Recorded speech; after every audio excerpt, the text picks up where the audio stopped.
Welcome to the Activated Storytellers 56th podcast, August 9th, 2007. This week's story is Charlie Brown, the Sailor, from Connecticut. Hi, I'm Dennis.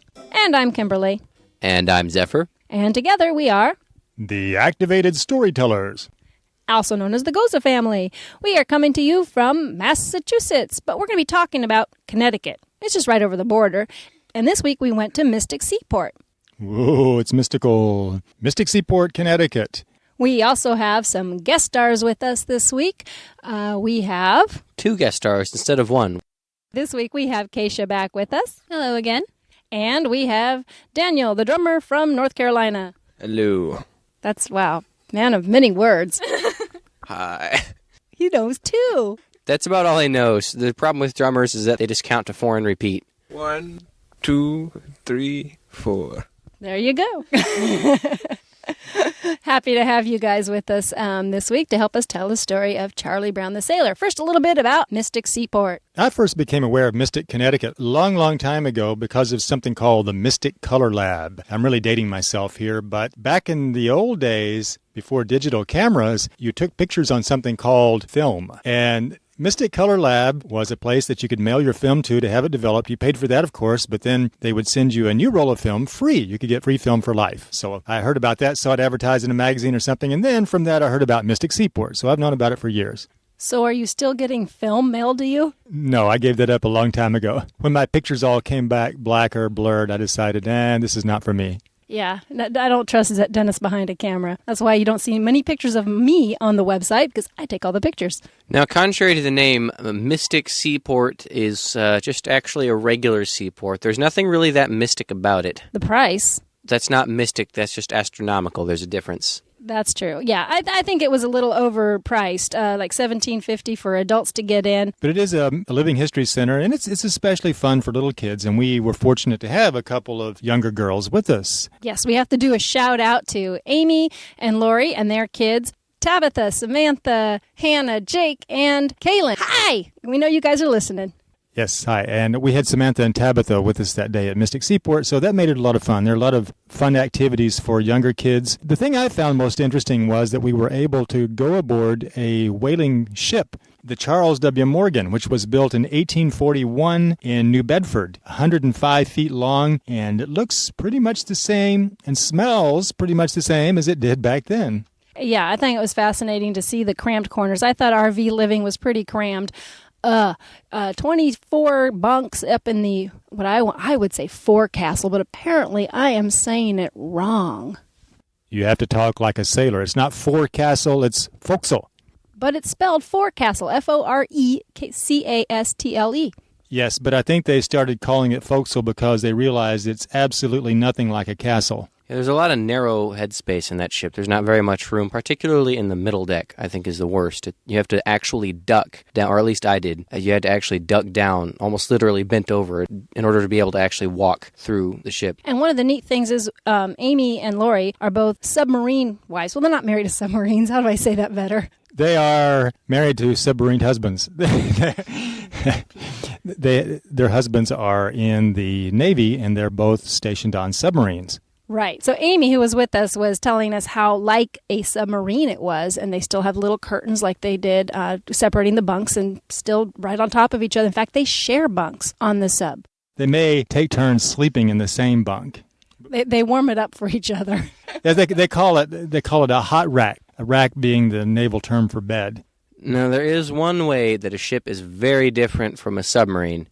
If a submarine goes underwater, it means it's operating normally. If a ship goes underwater, it means you're sinking. Anyway, kind of interesting to tour that with Amy and her kids. Do you guys ever been on a ship? Yes, I actually might have been on that ship, but I really can't remember. I think that was one of those things that you do when you're about 7. You're like, ooh, cool, and then you want ice cream, so you forget all about it. Ice cream is better, yeah. How about you, Daniel? I was on a ferry once. You were on a ferry once. It was cool. It was dolphins swim next to the boat. It was by Ocracoke Island in North Carolina. Ah, dolphins by a ferry. That does sound neat. Okay, there was another whaling vessel on display there, too, called the Joseph Conrad. And this is currently being used for a sailing camp. Yeah, the Mystic Seaport offers a 2-week camp for 12 to 16-year-olds. to come and they sail ships or they sail boats and they sleep on the ship. Looked like a lot of fun. We saw them out there. I wish they'd had something like that when I was 12 to 16 years old. Of course, I would have had to travel a long way to get to Mystic Seaport. One of the captains of the Charles W. Morgan was a man named Captain Nelson Cole Haley, and he is connected to the story we're going to do today because it is a legend of sorts about his wife, Charlotte Brown Haley. The story this week is Charlie Brown, the sailor. Once upon a time, a long time ago, well, just before 1840, there was a young woman by the name of Charlotte Brown. Hello. Who spoke like a drummer. 1, 2, 3, 4. 1, 2, 3, 4. Anyway, she was betrothed to a young gentleman named Jack. Captain Jack, if you don't mind. He didn't like it when he found out what betrothed meant. Beehive, bees, behemoth, betrothed. What? It's right there next to betrayed. I found it. Oh, Charlotte, your eyes are as blue as the ocean, your teeth are as white as stars, and your hair is as brown as kelp. Will you still love me when my hair is as blue as the ocean, my eyes as white as the stars, and my teeth are as brown as the kelp? Probably not. I mean, yes, as long as your family is still successful. I mean, our family is sure to be successful. Hey, that's what I meant, yeah. But when the day came for their wedding, Jack was nowhere to be found. Sucker, I'm out of here. Jack had signed up on a whaling ship and had taken off to sea, leaving poor Charlotte distraught at the altar. I'm so distraught at the altar. Yo-ho, a whaler's life for me. Well, Charlotte's mother had an idea. I think you should go on a whaling ship and follow him. Which whaling ship? Whichever one you can find, darling. It's a great idea. And so they disguised Charlotte as Charlie, a man. And he, or rather she, signed up for the whaling ship. Yeah, Sonny, what can I do for you? I'd like to become a sailor. You? Well, you're a skinny little runt. I can pull my own weight. You want to be a sailor whaler, huh? Yes. Oh, okay, here, sign on the dotted line. I can't spell. You don't have to spell, just cut your arm and wipe the blood on it. It's very violent. You ain't seen nothing yet. And so Charlotte, disguised as Charlie, signed up for the whaling ship. However, it wasn't the ship that Jack was on, and out to sea they went. Now, they didn't just go out for a day or two. Oh, no. A whaling expedition could take 3 to 4 years.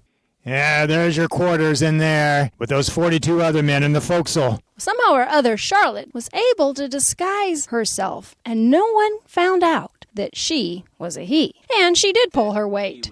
She swabbed the deck, she did the laundry, and hunted for whales. Time went on, and a fierce storm came.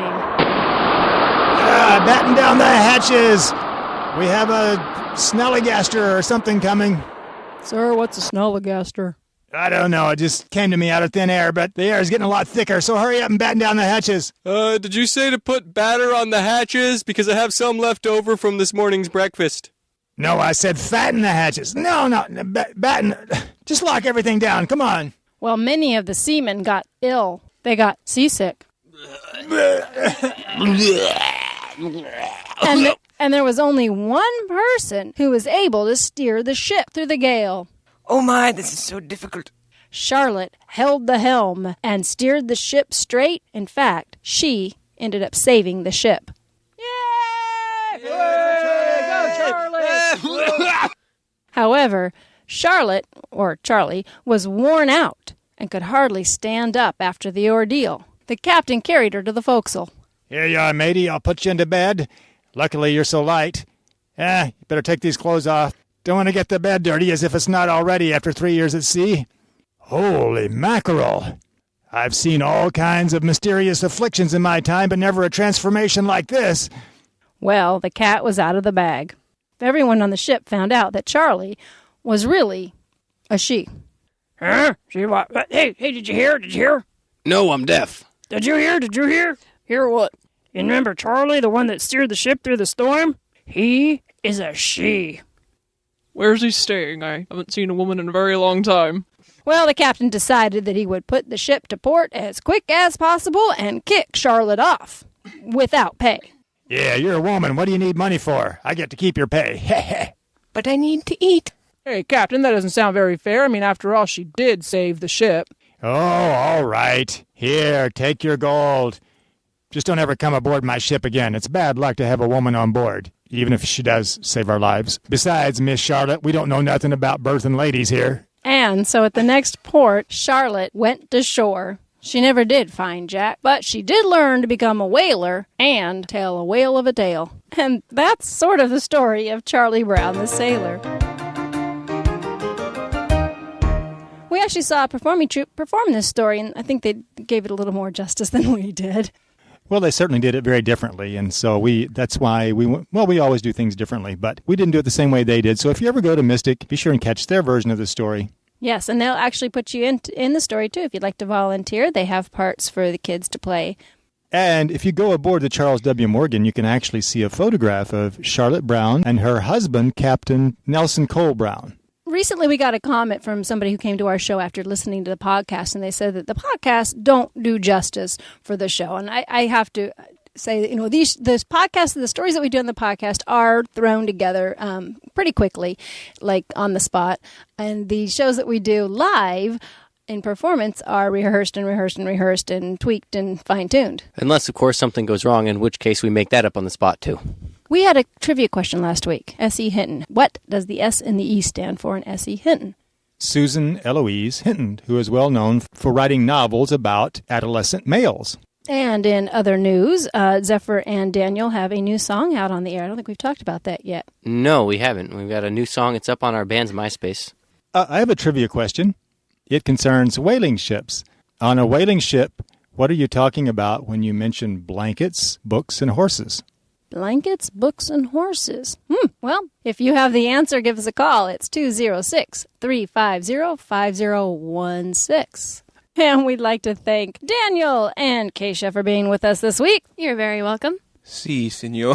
Next week, we will be talking probably about Salem, Massachusetts. That's where we're heading this week. Links and show notes can be found at activated.libsyn. That's libsyn.com. And that's it for this week. Ahoy, mateys! The Activated Storytellers perform at schools and libraries nationwide.